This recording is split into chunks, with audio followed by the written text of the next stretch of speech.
Olá, amigos da TV Justiça, sejam muito bem-vindos a mais um programa Saber Direito Responde. Para quem não me conhece, eu sou o professor Diogo Reis, sou advogado aqui em Brasília, ministro aulas de Processo do Trabalho e Direito do Trabalho e sou mestrando em Direito. Ao longo dessa semana, nós trabalhamos aí com o nosso curso de petição inicial trabalhista e nós tocamos em vários pontos bastante interessantes a respeito de, por exemplo, de alguns princípios de processo do trabalho que são atinentes à petição inicial, competência, requisitos para a apresentação de uma reclamação trabalhista, formas de apresentação de uma reclamação trabalhista, partes, procuradores, requisitos, enfim, muita coisa foi dita, foi estudada ao longo dessa semana. E agora nós teremos a oportunidade de que os nossos estudantes façam perguntas a respeito de tudo aquilo que nós vimos ao longo da semana. Então, eu gostaria de apresentar a vocês o Lucas, que é estudante do 5º semestre de Direito, e a Lorena, que é estudante de Psicologia do 3º semestre de Psicologia. Ao longo do programa também teremos perguntas que serão feitas por estudantes de outras regiões do país. Então vamos às nossas perguntas. Certamente nossos estudantes estão ansiosos para fazer os seus questionamentos. Então vou passar a primeira palavra para o Lucas. Por favor, Lucas. Professor, nós sabemos que o Código de Processo Civil estabelece em seu artigo 15 a possibilidade de aplicação subsidiária do CPC em caso de omissão de norma processual. Quais são os requisitos necessários para a gente aplicar essa norma no processo do trabalho? Excelente pergunta, Lucas. O processo civil, de modo geral, ele serve como um suporte ao processo do trabalho. Mas essa aplicação do processo civil, ela não é uma aplicação imediata, ou seja, não basta que haja uma omissão da legislação trabalhista para que se aplique as disposições do CPC.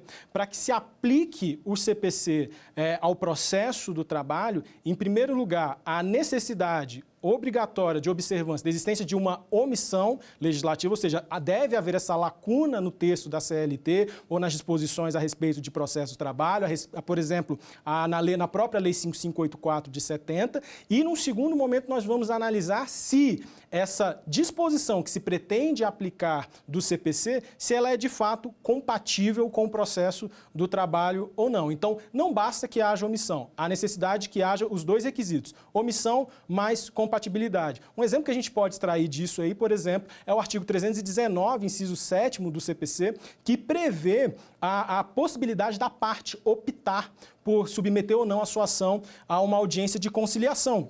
No processo do trabalho não existe essa possibilidade de escolha se você vai submeter ou não. Toda a ação trabalhista, obrigatoriamente, tem que se fazer uma proposta, submeter-se à proposta de conciliação na audiência inaugural. Então, isso é um claro exemplo de que, por mais que haja uma omissão no processo do trabalho a respeito disso, eu não faço uma aplicação imediata porque, aparentemente, é incompatível com o próprio processo do trabalho. Vamos passar agora, então, para uma pergunta elaborada pelos nossos estudantes por vídeo. Vamos ver, então? Meu nome é Lara Gabriela, sou estudante do 6º semestre de Direito e estudo na Instituição de Direito Público de Brasília e eu tenho uma pergunta. Na petição inicial, eu sou obrigado a realizar a fundamentação jurídica do pedido? Excelente pergunta, Lara. Na petição inicial, é necessário que eu faça a fundamentação jurídica do pedido? Qual que é o cuidado que nós temos que ter ao analisar essa questão? Primeiro, o que vem a ser fundamentação jurídica do pedido? A fundamentação jurídica do pedido, como nós vimos ao longo das nossas aulas, ela consiste no fato e na causa de pedir. Sem a fundamentação jurídica do pedido, fica quase que impossível ao magistrado analisar no que se funda, no que se baseia aquele pedido que está sendo formulado. Então, aqui nós não podemos confundir fundamentação jurídica do pedido com indicação do dispositivo legal. Indicação do dispositivo é uma coisa, fundamentação jurídica é outra. Fundamentação jurídica é indicação de fatos e causa de pedir. E isso é extremamente importante para que se verifique qual que é o porquê daquele pedido que está sendo formulado. Uma petição inicial que não tem a fundamentação jurídica do pedido, ou seja, que não mostra ali a sua causa de pedir, ela deve ser considerada inepta pelo juiz e determinado o seu arquivamento pelo seu indeferimento, conforme reza as disposições do artigo 330, parágrafo 1º, inciso 1º do CPC. Vamos agora passar a palavra para a Lorena, para que a Lorena possa fazer a sua pergunta. Fique à vontade, Lorena. Professor, eu gostaria de saber quais são as alternativas que pessoas que não possuem condição de procurar um advogado podem recorrer. Excelente pergunta, Lorena. O processo do trabalho, ele tem como pilar o princípio do acesso à justiça e do jus postulandi. Isso possibilita que a parte que não tenha condições de contratar um advogado, ela possa, se assim desejar, entrar com uma ação pelo jus postulandi. Ou seja, ela mesma vai lá, faz a sua petição e coloca isso para o judiciário resolver. Professor, mas se não tiver tanta habilidade para se fazer uma petição inicial, existe uma forma mais simples? Sim, o processo do trabalho ele prevê a possibilidade de se fazer uma reclamação verbal. Basicamente, na reclamação verbal, como nós vimos ao longo das aulas, a parte, ela comparece ao teu juízo distribuidor, fala, eu quero distribuir uma reclamação trabalhista em face dessa empresa ou desse empregador. Enfim, ele distribui a reclamação trabalhista e dentro do prazo de 5 dias ele vai lá e reduz a termo, ou seja, ele diz exatamente ali o que aconteceu e o que ele quer. Obviamente que essa é uma opção dada pela legislação, mas se ele tiver interesse em procurar uma assistência jurídica, ele pode se valer sem dúvida da Defensoria Pública, que possui profissionais capacitados e que são investidos nessa carreira justamente para atender pessoas necessitadas e também dos próprios núcleos de prática jurídica que prestam assistência a pessoas carentes, ok?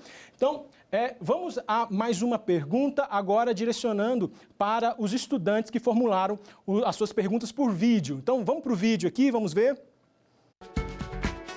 Meu nome é Rafael Abrita, eu estou no 6º semestre de Direito, eu estudo no Instituto Brasiliense de Direito Público, em Brasília, Distrito Federal. Na petição inicial, eu sou obrigado a liquidar os pedidos? Rafael, essa talvez seja uma das perguntas mais frequentes quando se trata de petição inicial. Por quê? A petição inicial, ela teve uma sutil, porém importante modificação lá no parágrafo 1º do artigo 840. Antes da reforma trabalhista, ela apenas estabelecia como um requisito que a petição inicial deveria conter ali um pedido, ou seja, a indicação do juízo, a qualificação das partes, uma breve exposição dos fatos e o pedido. A reforma trabalhista passa a prever que haverá necessidade de se fazer a indicação do valor do pedido. O pedido deverá ser certo, determinado e com a indicação de valor. Aí você me pergunta, sou obrigado a liquidar o pedido? Cuidado com o que se entende por liquidação, porque a liquidação, na verdade, é a discriminação da memória de cálculo. Você discrimina ali, detalha exatamente como que você chegou até aquele valor. E esse não é um requisito da lei. A lei ela apenas exige que você indique o valor do pedido. Agora é óbvio, né, Rafael? Nós vamos indicar o valor desse pedido o máximo possível próximo àquilo que seria apurado por uma contadoria judicial,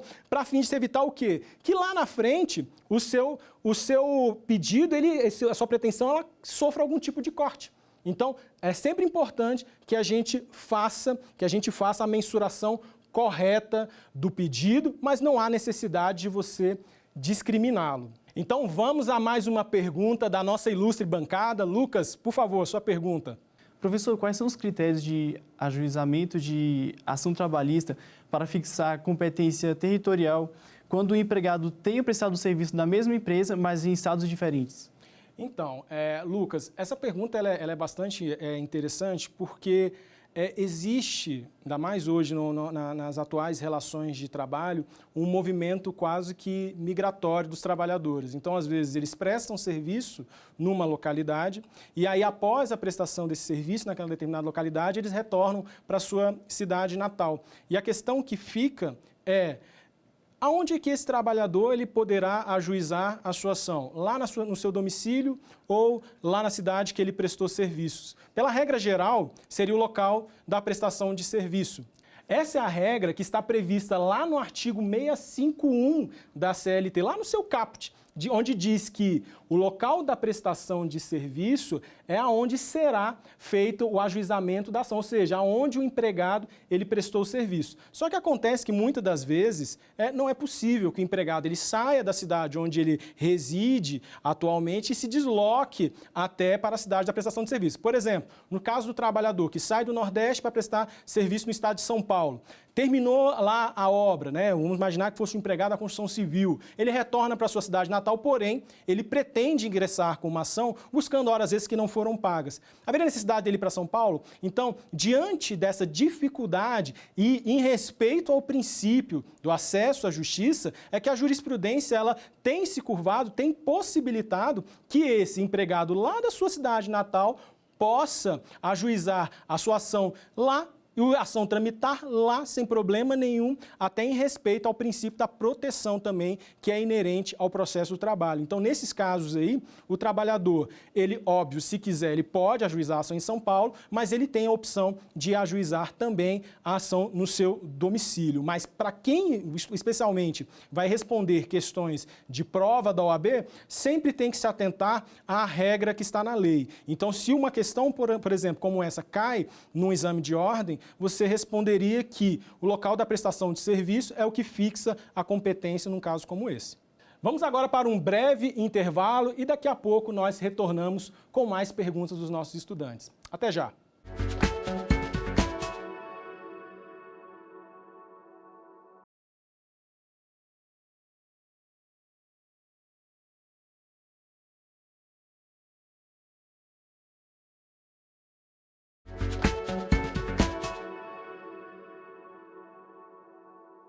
Estamos de volta ao programa Saber Direito Responde e agora eu passo a palavra para a Lorena fazer a sua pergunta. Fique à vontade, Lorena. Professor, um trabalhador menor de 18 anos, ele pode demandar sem a assistência de um advogado? Interessante pergunta, Lorena. Essa pergunta ela tem que ser analisada sob dois prismas. A possibilidade de se utilizar do Instituto do Jus Postulandi nesses casos, mas sem que esse menor ele também fique desamparado. Se nós interpretarmos que esse empregado menor, ele é considerado como qualquer outro um trabalhador e se encaixa ali nas prescrições do artigo 791 da CLT, ele pode sim demandar sem assistência de um advogado.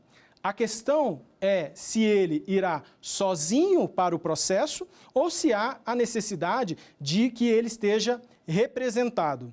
Nesse caso, o menor de idade, apesar de não ter a obrigatoriedade da assistência de um advogado, é imprescindível que ele tenha a assistência ou a representação no processo. E durante as nossas aulas, nós falamos da diferença entre a assistência e a representação. Se esse menor de 18 anos, ele tiver menos de 16 anos, obrigatoriamente ele tem que ser representado. Ele tem que ser representado. Qual que é a diferença de representação para assistência? Representação, o representante, ele fala por ele fala pelo menor. Então, no caso aí, os pais dele falariam por ele e necessariamente teriam que estar na ação. No caso da assistência, que é entre 16 e 18 anos, na assistência a gente fala com. Ele ratifica aquilo que está sendo a vontade, a expressão do menor no processo. Então, tem essa diferenciação. Então, respondendo objetivamente a sua pergunta, sim, ele pode demandar sem um advogado, porém, é imprescindível que ele tenha ou a representação ou a assistência nesses casos. Vamos agora para mais uma pergunta mandada por vídeo dos nossos estudantes. Joga na tela para a gente ver. Professor, preciso recolher custas para entrar com uma relação no processo trabalhista?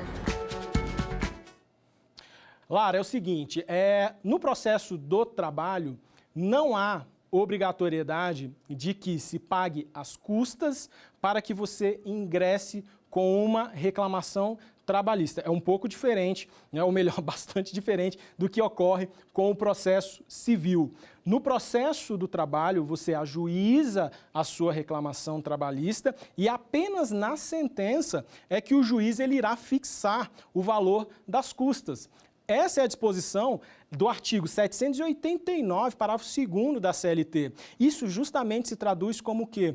Como o princípio do amplo acesso à justiça que nós tanto falamos aqui. Então, ou seja, a cobrança, a estipulação de custos não pode ser uma medida que inviabilize o acesso do jurisdicionado ao tribunal, às varas, ao poder judiciário. Então, por essa razão, considerando a hipossuficiência que é patente nas relações de trabalho, é que as custas processuais elas não são exigidas na propositura da ação, mas apenas após o trânsito em julgado, são fixadas na sentença, mas elas só são exigidas após o trânsito em julgado, lá na fase de execução. Perfeito? Vamos agora para mais uma pergunta da nossa bancada. Passa a palavra agora para o nosso estudante Lucas. Fica à vontade, Lucas. Professor, existe alguma limitação ao exercício do direito jus postulandi? Excelente pergunta, Lucas. O jus postulandi, ele é ilimitado? Ele é irrestrito? Não, ele não é irrestrito. A primeira coisa que nós temos que ter em mente quando falamos de jus postulandi é que o jus postulandi, que como nós já vimos, se trata da capacidade postulatória, da possibilidade da própria parte postular em juízo, seja ela empregado, seja ela empregador, ele se dá em primeiro plano apenas na reclamação trabalhista. Então, se não se trata de uma reclamação trabalhista, por exemplo, mandado de segurança, ação rescisória, se trata de uma ação munitória, uma execução de título extrajudicial, se não é reclamação trabalhista, ele já não pode atuar no jus postulandi. Então, está limitada à reclamação trabalhista. E num segundo momento, é importante que nós entendamos que a atuação do jus postulandi está limitada à vara do trabalho e ao Tribunal Regional do Trabalho. De modo que, se ele necessitar, por exemplo, recorrer ao Tribunal Superior do Trabalho, impreterivelmente ele deverá contratar um advogado. E essa disposição, esse entendimento, ele está consolidado na súmula 425 do TST. Beleza? Vamos lá, mais uma pergunta aí do nosso telespectador. Joga na tela para a gente ver a próxima pergunta. Depois que eu ajuizo a ação, é possível fazer alguma alteração dos pedidos?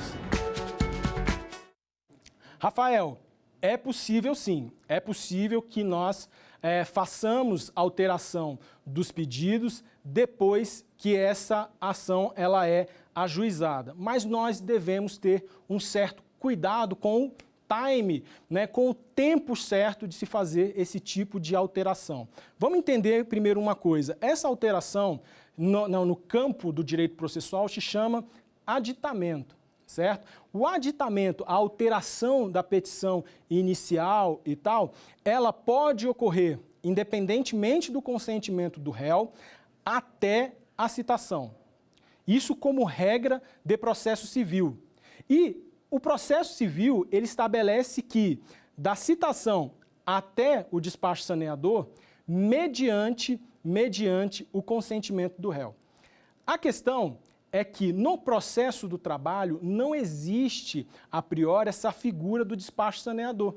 Então a doutrina, em boa parte, entende que o aditamento da petição inicial ele pode ser feito sem o consentimento do réu até o momento de apresentação da contestação. Apresentou a contestação, esse aditamento ele só é possível se tiver o consentimento do réu. Então, é possível você fazer a alteração dos pedidos, aditar a petição inicial, mas tem que estar muito atento aí a essas exigências da lei, de que até a apresentação da contestação eu posso fazer sem um consentimento, mas após isso apenas com a anuência do reclamado. Beleza? Vamos para mais uma pergunta aqui da nossa bancada. Passa a palavra agora para a Lorena. Fique à vontade, Lorena. Professor, é comum que pessoas empregadas entrem com ações e existe receio delas perderem o emprego? Excelente pergunta, ainda mais vindo da Lorena, que é da área de psicologia. Existe uma espécie de temor do funcionário que entrar com reclamações trabalhistas no curso do contrato de trabalho, é natural esse comportamento. Boa parte das ações, elas são ajuizadas no término do contrato de trabalho, em sua maior parte. Existem, obviamente, as exceções, por exemplo, dos empregados públicos que gozam de uma certa garantia no emprego, onde eles levam as suas demandas sem esse receio de serem dispensados. Mas, sem dúvida, o empregado ele tem esse temor de que, ao ingressar com uma ação judicial, ele vai sofrer algum tipo de retaliação. Mas existem alguns institutos processuais que asseguram que o empregado possa, de uma certa forma, ver tutelado esses seus interesses sem que ele coloque tanto a cara para bater. Então, por exemplo, a representação do sindicato, né? O sindicato, quando ele atua no processo como substituto processual. O sindicato, mesmo que não tenha a anuência expressa do trabalhador, ele pode entrar com uma ação coletiva objetivando ali que determinados direitos sejam satisfeitos. Então, depende da anuência dele, depende de procuração, ele pode promover isso, e isso é uma garantia constitucional que está lá no artigo 8º da CLT. Então, nessas situações é comum que o próprio sindicato represente os empregados ali e ingresse com a ação. Mas é importante destacar que o fato dele estar empregado não é um empecilho para que ele ingresse com a ação. Tá? Não é um empecilho. Se ele quiser entrar com a ação, sem problema nenhum. Nós temos os casos também de estabilidade, onde ele ingressa com as ações sendo detentor de estabilidade, exemplo de estabilidade de agente sindical, estabilidade gestacional, enfim. Então, tem algumas situações que mesmo ele estando empregado, ele demanda sem receio algum. A princípio, sem receio algum. Vamos a mais uma pergunta aqui do nosso telespectador. Joga na tela, por favor. A reforma trabalhista diminuiu o número de ações? A reforma trabalhista ela está em vigor desde o dia 11/11 de 2017 e várias das suas disposições demonstram que haveria um certo embarreiramento da propositura de ações judiciais. E, de fato, no estudo que foi feito pelo Tribunal Superior do Trabalho no final do ano passado e apresentado agora em janeiro, demonstram que cerca de 35% das reclamações trabalhistas, elas caíram, ou seja, houve uma diminuição, né, de reclamações trabalhistas de forma significativa. Agora, é importante a gente ter em mente que a reforma trabalhista ela ainda é relativamente recente. Então, a poeira ainda está assentando e a gente não sabe exatamente qual que vai ser o comportamento do jurisdicionado daqui a 3 anos, 4 anos, principalmente quando a jurisprudência começar a se manifestar mais sobre essas questões que principalmente inviabilizam, que ferem o princípio de acesso à justiça. Então, no primeiro momento, sim, houve uma diminuição das ações trabalhistas, mas o reflexo disso a médio e longo prazo a gente vai ter que aguardar. Isso não significa que seja uma ladeira e que a tendência é só diminuir. Não, de forma alguma, tá ok? Vamos para mais uma pergunta, passar agora a bancada ao Lucas. Lucas, por favor, formule sua pergunta. Professor, se o empregado se esquece de colocar algum pedido na reclamação trabalhista, ele poderá buscá-lo de novo por via judicial? Seguinte, Lucas, aí nós temos a seguinte situação. Como eu havia já respondido anteriormente, há a possibilidade sim dele fazer o aditamento, mas quando se perde a oportunidade de se fazer o aditamento, seja porque ele demorou demais para perceber que deveria ter colocado aquele pedido e não colocou, ainda assim é possível que ele coloque essa pretensão em juízo. Normalmente, como que se faz? Se ajuiza uma outra reclamação trabalhista buscando aquele pedido que não foi formulado. Um ponto interessante também é que muitas das vezes algumas pretensões que não foram deduzidas, elas surgem durante a própria audiência. Então, imagina o seguinte, você está deduzindo lá uma pretensão a respeito de horas extras. E você não pediu questão relacionada à supressão de intervalo entre a jornada. E no meio ali do depoimento, você dá um alerta assim, ele não tinha intervalo. Não tinha intervalo. E você não colocou na ação. Você pode fazer uma nova ação pedindo o pagamento desse intervalo entre a jornada sem problema nenhum. sem problema nenhum. Então, é possível sim que você faça aditamentos à petição inicial, respeitada aquelas regras de que até a apresentação da contestação sem o consentimento do réu, depois da contestação com o consentimento do réu. Mas ainda que não haja consentimento do réu, é sim possível que você ajuize uma nova ação ali formulando esses pedidos sem problema algum. Então é isso, pessoal. Espero que o curso tenha sido muito proveitoso, que as respostas dadas para as excelentes perguntas formuladas pelos nossos estudantes tenham sido esclarecidas. Agradeço em primeira mão os estudantes que formularam as suas perguntas, encaminharam aqui por vídeo à TV Justiça e especialmente aos estudantes que compõem a nossa bancada aqui pelas excelentes reflexões, pelas excelentes questões que foram colocadas aqui durante o programa. Muito obrigado pela presença de vocês, muito obrigado a você e nos vemos no próximo encontro. Um grande abraço e até lá. Quer dar uma sugestão de tema para os cursos do Saber Direito? Então mande um e-mail para a gente, saberdireito@stf.jus.br, ou entre em contato pelo nosso WhatsApp. O número é esse que aparece na sua tela. Você também pode estudar pela internet. É só acessar tvjustiça.jus.br ou rever as aulas no nosso canal do YouTube, TV Justiça Oficial.